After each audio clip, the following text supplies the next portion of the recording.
पहाड़ किसे नहीं पसंद। खूबसूरत वादियाँ, ठंडी हवाएं, चारों तरफ हरियाली, बादलों से घिरा नीला आसमान, a great sense of freedom. लेकिन इन पहाड़ों का एक दूसरा पहलू भी है।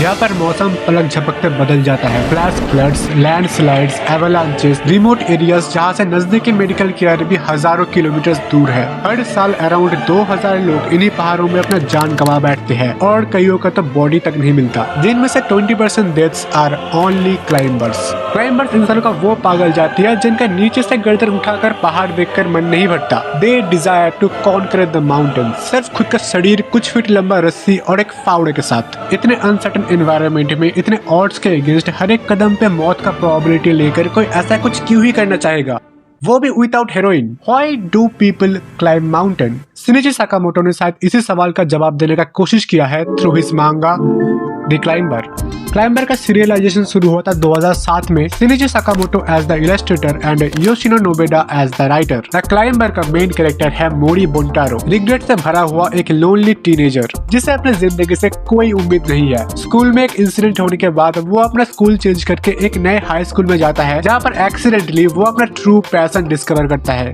Mountain climbing. शुरू में ये एकदम एक टिपिकल स्पोर्ट्स मांगा जैसा ही लगता है विद वेरी टिपिकल कैरेक्टर्स, लेकिन सेकंड वॉल्यूम के बाद नोबेडा ने क्लाइंबर क्विट कर दिया, जिसके बाद इलस्ट्रेशन के साथ साथ स्टोरी का भी जिम्मा शिनिची के कंधों पर ही आ गिरा। अब देखो, शुरुआती चैप्टर्स भी काफी अच्छे थे। माउंटेन क्लाइंबिंग के बारे में एकदम बेसिक से सारे चीजों का डिटेल में एक्सप्लेनेशन मिल रहा था एंड भाई मजा आ रहा था। I like that shit. लेकिन नोबेडा के जाने के बाद शिनिची ने पूरे मांगा का डायरेक्शन बदल दिया और यहाँ से सिर्फ स्टोरी नहीं, पूरे मांगा का ओवरऑल फील बदल गया, मोटिव बदल गया, इवन आर्ट स्टाइल तक बदल गया। रियलिज्म का जगह साइकेडेलिक मेटाफोर्स ले लेते हैं। लाइक मैं अगर तुम्हें तुम्हारा पहला ब्लो जॉब एक्सपीरियंस इमेजिन करने के लिए कहूंगा तो तुम जो चाहे वो इमेजिन कर लो, लेकिन तुम श्योरली ऐसा कुछ तो इमेजिन नहीं करोगे। Rather making a generic sports manga, he decided to tell a story of a real life climber named काटो बोंटारो।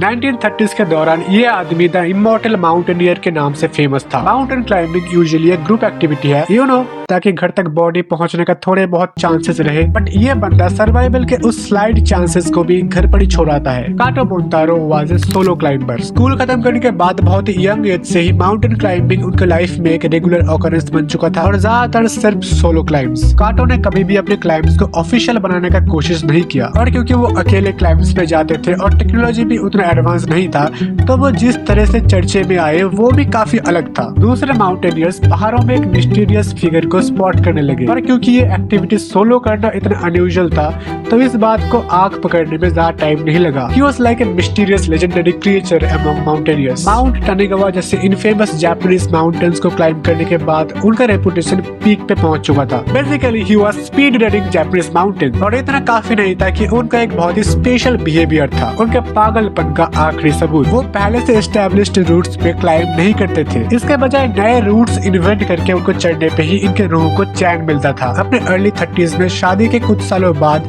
माउंट एयरी के एक्सपेडिशन पे जाने के बाद, जो वो पहले भी एक बार चढ़ चुके थे, द इमॉर्टल माउंटेनियर काटो बोंटारो वापस नहीं लौटी।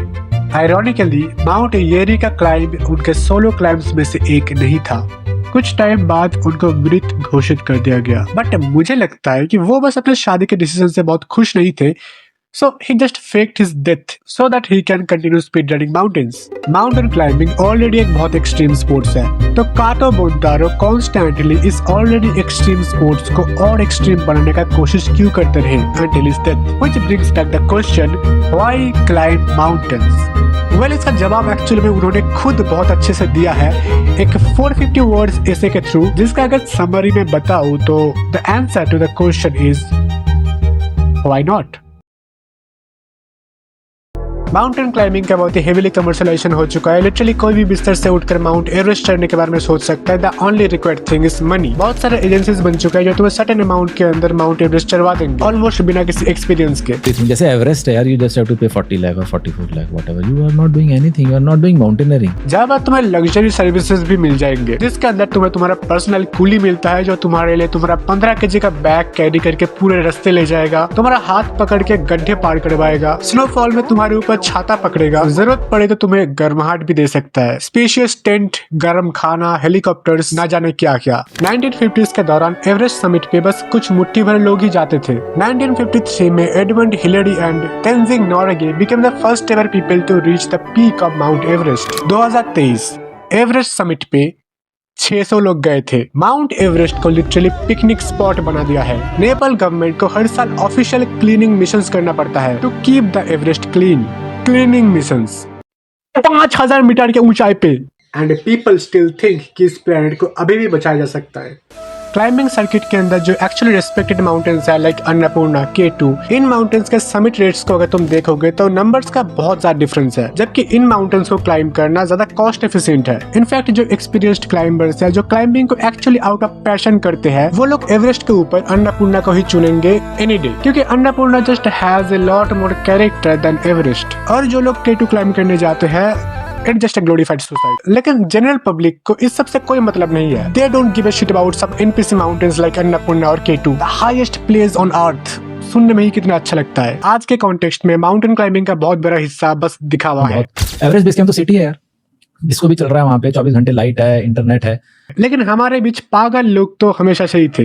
Mountain climbing was already a fairly established sports back in 18th century. In fact 1854 से लेकर 1865 के टाइम पीरियड को the golden age of alpinism भी कहा जाता है। मॉडर्न माउंटेन क्लाइंबिंग में बहुत सारे स्पेशल गियर्स का यूज होता है, जिनके बिना क्लाइंब पे जाना पहले प्यार जैसा ही है। Very few succeed. 18th century घोड़ा गाड़ी is the highest mode of transport, और लोग अभी भी साइंस को जादू टोना मानते हैं। श्योरली उनके पास नायलॉन के रस्सियां और कैराबिनेट तो नहीं थे। मोस्ट लाइकली वो लोग ऑक्सफोर्ड शूज और सिगरेट के दुकानों में झूलने वाले इन रस्सियों का इस्तेमाल करते थे क्लाइंबिंग के लिए, और वो भी किसी भी सोशल इंसेंटिव के बिना। सो कॉन्फिडेंटली ये कहा जा सकता है क्लाइंबर्स जिस भी वजह से पहाड़ चढ़ते हैं, उनसे सोशल वैल्यूज का तो कोई लेना देना नहीं है। इस बात को ध्यान में रखते हुए एस्केपिज्म एक काफी अच्छा आंसर हो सकता है। क्लाइंबर मांगा में मेरा बहुत एक फेवरेट इंसिडेंट है, which is also the point जहाँ से मांगा पूरा बदलना शुरू होता है। सो मोरी अपने अर्ली स्टेजेस में अकेले ही एक पहाड़ चढ़ने जाता है, जहाँ पर सडनली वेदर चेंज होने की वजह से वो एक स्नो स्टॉर्म में फंस जाता है। 8 घंटे तक एक पत्थर के नीचे वो किसी तरह से खुद को जगाए रखता है ताकि वो हाइपोथर्मिया से मर न जाए। फिर आखिरकार स्नो स्टॉर्म रुकता है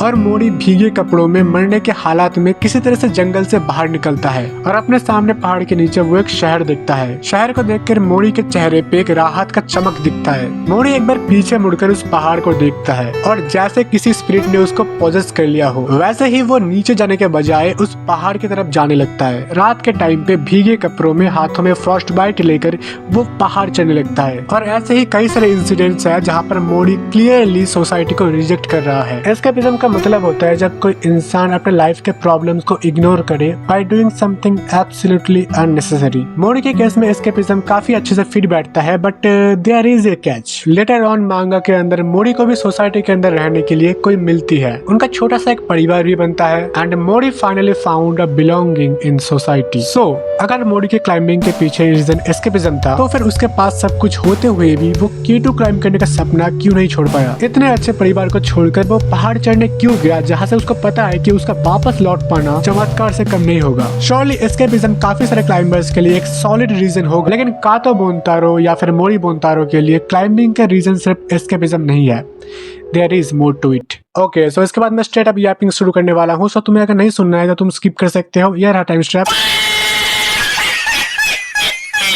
life isn't something that happens to us, it's something that we actively do. इंसानों का हर चीज के पीछे मीनिंग और हर एक्शन के पीछे पर्पस ढूंढने का प्राइमोर्डियल बिहेवियर अपने आप में ही मीनिंगलेस है। E equals to mc². General relativity. Energy and mass are the different forms of the same thing and both are interchangeable. मास एक फिजिकल चीज है जहाँ पर एनर्जी एक कॉन्सेप्ट है। How can a physical thing converts into nothing and nothing converts into something? Conservation of energy. Energy itself cannot be destroyed or created. अगर energy को destroy नहीं कर सकते, क्रिएट नहीं कर सकते, तो फिर एनर्जी आया कहाँ से? Okay, surely the big bang, जहाँ से यूनिवर्स का शुरुआत हुआ। चलो एक बार को मान लेते हैं किसी क्वांटम फ्लक्चुएशन की वजह से एक इन्फिनिटली स्मॉल डॉट से पूरे यूनिवर्स का शुरुआत हुआ। सो अगर यूनिवर्स का शुरुआत से पहले कुछ भी नहीं था, तो फिर वो डॉट कहाँ से आया? और जिस चीज से वो डॉट आया वो चीज कहाँ से आया? और वो चीज जिस चीज से वो डॉट आया वो चीज कहाँ से आया? और जिस चीज से ये चीज आया, जिस चीज से ये डॉट बना, उससे पहले क्या था? अगर इस यूनिवर्स के एग्जिस्टेंस से पहले एक और यूनिवर्स एग्जिस्ट करता था और ये यूनिवर्स का क्रिएशन और डिस्ट्रक्शन एक साइक्लिकल प्रोसेस सबकॉन्शियस है, तो इस साइकिल का शुरुआत कहाँ से हुआ, किस चीज से, कैसे हुआ, उससे पहले क्या था? और अगर हमारा यूनिवर्स ही पहला है और बिग बैंग से पहले कुछ भी एग्जिस्ट नहीं करता था, so how can nothing create something? What the fuck is even nothing? Why can't I imagine a new number? Why can't I imagine a new colour? हर इंसान कलर्स को अलग तरह से परसीव करता है। मेरा लाल तुम्हारा नीला हो सकता है और मेरा नीला तुम्हारा बैंगनी। इस सब्जेक्टिव परसेप्शन का आखिर हद क्या है? कोई ऑब्जेक्टिव रियलिटी है भी या फिर हर इंसान दुनिया को कम्प्लीटली अलग तरह से देखता है? Everything is subjective, no individual can ever properly comprehend one other. सब कुछ सबकॉन्शियस का किया धरा है। एंड भाई what the fuck even subconscious is? अगर ये मेरा ही हिस्सा है तो फिर मुझे क्यों नहीं पता? और भाई इवन ये मैं हूँ कौन? एम आई द ब्रेन और द बॉडी? क्योंकि हम एक है ऐसा लगता तो नहीं है, और maybe it's three of अस,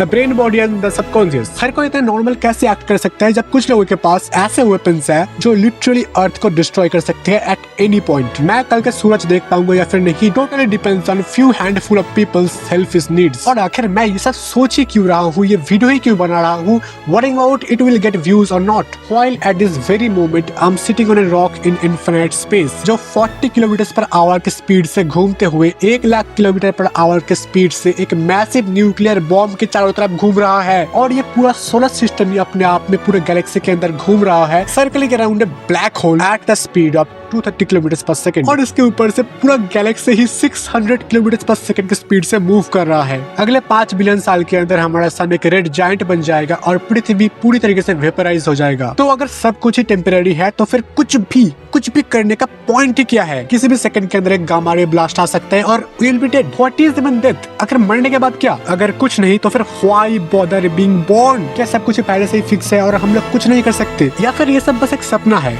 अभी नींद टूटेगा and I'm just a butterfly, dreaming about being human. Every answer to a question comes with a question. और इन सारे सवालों का सबसे अच्छा आंसर है इग्नोरेंस। अब जन्म ले ही लिया है तो ठीक है, जैसा चलता है चलने दो, अपना टाइम पूरा करो और निकल लो। लेकिन हर कोई अपने इंस्टिंक्ट्स को इतने अच्छे से सप्रेस नहीं कर पाता। In early 1900s French philosopher Albert Camus ने एक सोल्यूशन प्रपोज किया regarding this situation, absurdism, which actually doesn't solve anything. It doesn't answer any of the existential questions. The idea of absurdism is pretty much absurd. इंसानी जिंदगी का कोई मतलब नहीं है, लेकिन इंसान हमेशा ही पर्पस और सिग्निफिकेंस ढूंढता रहता है। This creates a fundamental tension between our desire for meaning and the universe's apparent lack of inherent meaning. Absurdism कहता है इंसान को इस जिंदगी के मीनिंगलेसनेस के बारे में पूरी तरीके से अवेयर होना चाहिए, लेकिन पूरी तरह से होप या मीनिंग को रिजेक्ट करके, होपलेसनेस को सरेंडर करने के बजाय करेज और सेल्फ अवेयरनेस पे फोकस करके अपने लाइफ को पूरी तरीके से जीना चाहिए। Accepting the unpredictable nature of life and embracing the meaninglessness itself. बिना किसी ultimate purpose की भी लाइफ जिया जा सकता है to its fullest. Basically, absurdism in one line is acceptance and a revolt. One must imagine Sisyphus happy. A very famous quote by Albert Camus. Sisyphus एक बहुत ही बुरा डिक्टेटर था। उसने बहुत सारा पाप किया जिसकी वजह से गॉड्स ने उसको बहुत सारे पनिशमेंट भी दिए, लेकिन सिसिफस था बहुत ही चालाक, तो वो हर बार किसी तरह से बचकर निकल जाता था। इवन उसने चालाकी से इमॉर्टैलिटी भी हासिल कर लिया। लेकिन फिर सारे गॉड्स ने मिलकर एक रास्ता निकाला। उन्होंने सिसिफस को बुलाया और एक बहुत ही इजी पनिशमेंट दिया। बस एक पत्थर को ढकेल कर पहाड़ के चोटी तक ले जाना है। इतने आसान टास्क देखकर सिसिफस ने कोई चालाकी नहीं किया, उसने वो टास्क करना शुरू कर दिया। लेकिन सिसिफस जैसे ही पहाड़ के ऊपर तक पहुंचता, वो पत्थर फिर से नीचे आ जाता और उसको फिर से उस पत्थर को ढकेलकर ऊपर ले जाना पड़ता, और ऐसा ही बार बार चलता रहा। सिसिफस उसी ट्रैप के अंदर फंस गया पूरे इटर्निटी के लिए। सिसिफस के टास्क का जैसे कोई अल्टीमेट गोल और पर्पस नहीं है, ह्यूमन लाइफ्स भी वैसे ही है। Every human being try to cope with this absurdity in their own way. Religion, money, even happiness. लोग रिलीजन फॉलो करते हैं, प्रेयर्स करते हैं, believing there is after life, जहां उनको ट्रू पीस हासिल होगा। लोग बहुत पैसा कमाते हैं इस उम्मीद में कि उनको फ्यूचर में कोई तकलीफ नहीं होगा। Everything we do hoping one day we will be free. 12 साल स्कूल तक ये अच्छा कॉलेज मिले, 4 साल कॉलेज तक एक अच्छा जॉब मिले, एक अच्छा जॉब तक ये अच्छा पैसा मिले, और अच्छा पैसा ताकि जिंदगी में किसी चीज का कमी महसूस ना हो। अपने 70 साल के जिंदगी में एक एवरेज एम्प्लॉय 10 साल ऑफिस के अंदर बिताता है ताकि वो पैसा कमा पाए और उन पैसों को वो ऑफिस का स्ट्रेस दूर करने के लिए ही यूज करता है। मेरी माँ मुझे आइसक्रीम खाने से मना करती है क्योंकि तबीयत खराब हो सकता है। आइसक्रीम खाने से जो मुझे कंफर्म खुशी मिलेगा वो मैं ना करूँ क्योंकि शायद मेरा तबीयत खराब हो सकता है। People literally refuse confirm happiness for a probable inconvenience in the future. हम जो कुछ भी करते हैं हमारे फ्यूचर सेल्फ के लिए करते हैं। अगर तुम पैसे के पीछे जाते हो, सेम अमाउंट ऑफ मनी तुम्हें पूरी जिंदगी सेटिस्फाई नहीं करेगा। सेम चीजें तुम्हें बार बार सेम हैप्पीनेस नहीं देगा। बचपन में एक ही चॉकलेट काफी था, बट अभी तो भाई पता भी नहीं है कि किस चीज से खुशी मिलता है। Every time the bar is higher, never enough. आज का माइंडसेट कुछ ऐसा है कि तुम अगर कुछ रैंडम करते हो जिससे तुम्हारे फ्यूचर सेल्फ को कोई फायदा नहीं है, तो लोग कहते हैं कि टाइम बर्बाद क्यों कर रहा है, कुछ अच्छा कर ले। याद है बचपन में हम कुछ भी रैंडम चीजें करते रहते थे जिसका कोई अल्टीमेट पर्पस या फिर गोल नहीं था। We did things just because we wanted to and we could. Albert Camus rejected the idea of afterlife और ए बेटर डे। उन्होंने कहा ह्यूमन एक्सपीरियंस बस एक चीज से डिफाइन होता है, here and now. Rather trying to be free one day, we should be free at every each moment. We should live as much as we can rather as good as we can. एक चीज मेरे समझ में बिल्कुल भी नहीं आता था कि crazy rich people like Bezos और Elon Musk, why do they work so hard? अगर तुम इनका रूटीन देखोगे तो तुम एक बिलियनियर बनना नहीं चाहोगे। इतना ज्यादा पैसा है कि 10 पुश्तें भी एक साथ अंधा पैसा खर्चा करेगी फिर भी कुछ फर्क नहीं पड़ेगा। अगर वो अभी काम करना बंद भी कर देते हैं फिर भी वो जैसा लाइफस्टाइल अभी जी रहे हैं वैसा ही लाइफस्टाइल पूरी जिंदगी ही जी सकते हैं। सो उनके पास एक चॉइस है कि वो काम करके लग्जरी लाइफस्टाइल जिए और काम ना करके लग्जरी लाइफस्टाइल जिए। सो why do they work even harder? Like भाई इतना insane amount of money है कि भाई इसको लालच भी justify नहीं कर सकता। So why do they keep on doing more? What drives them? Recently मैंने एक चीज realize किया कि men are only truly happy when they are creating something. एक गोल तक पहुंचने के बाद वो गोल कभी भी उतना अच्छा फील नहीं होता जो हमें वो गोल डिसाइड करते वक्त फील हुआ था। It was never about the goal, it was always about the process. हम एक्चुअली तभी खुश रहते हैं जब हम एक गोल तक पहुंचने के प्रोसेस में रहते हैं। और ये चीज कुछ भी हो सकता है, तुम्हारा बिजनेस हो सकता है, कोई पर्सनल प्रोजेक्ट हो सकता है, तुम्हारा रिलेशनशिप हो सकता है। इसका सबसे बेस्ट एविडेंस है अपने बाबा को ऑब्जर्व कर लो। So back to the main question, why climb mountain? Most of the climbers external validation और self worth feel करने के लिए climb करते हैं, लेकिन कातो बोंतारो जैसे कुछ गिने चुने climbers climb mountains not to reach the top but for the sole purpose of climbing. The very act became itself the meaning, not the final destination or the achievement. They climb mountains simply because they can. The ultimate expression of freedom. मैं ये नहीं कह रहा हूँ कि वो खुद को फ्री महसूस करने के लिए पहाड़ चढ़ते हैं, rather they do it because they are already free to do so. Video खत्म, चलो भागो और मैं भी मत भागो, चैनल के दूसरे वीडियोस देखो और मैं भी मत देखो, नहीं देखो। 20 more minutes, 20 more minutes, 20 more minutes, 20 more minutes.